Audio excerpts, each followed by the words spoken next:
How's it going, everybody? This is Rob, and I guess I just kind of wanted to give sort of like a response to one of the videos that I saw. I guess referring to the DNA, and I know one of the girls. I think she was pretty much all African. She was from Nigeria, I believe, and then she was just really talking about, I guess, how she was just really kind of overwhelmed by the cousin matches, and was wondering why all these people, all these African Americans or blacks in the United States were contacting her, and I really just thought that was kind of a cool thing. I think for African American in the United States, to be able to get in contact with a cousin that is a cousin that's in Africa, that's that a person that's descended from the same family. Because when you kind of think about it, and especially when you're starting to do your trees, it's really hard.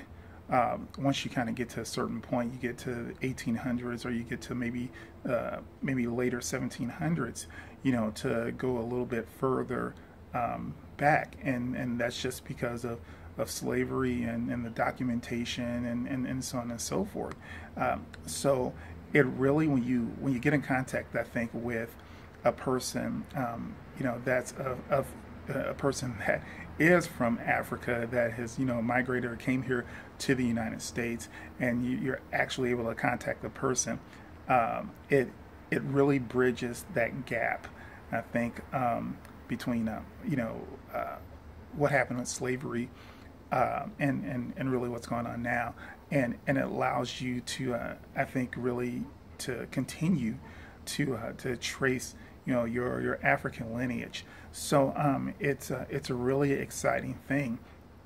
So I'm excited about just more and more people doing the DNA testing, and not necessarily for the African side, or for whatever it is that you're made up of, just to be able to connect the dots.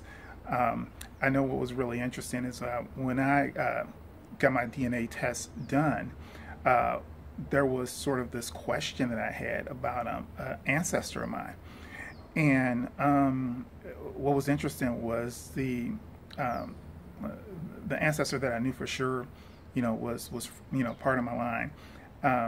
In the census, it basically said that that he was black, okay, but his children were mulatto, and some other things that I'd seen that basically said that wasn't always the case. That things were written down, and it may not necessarily even been the case, but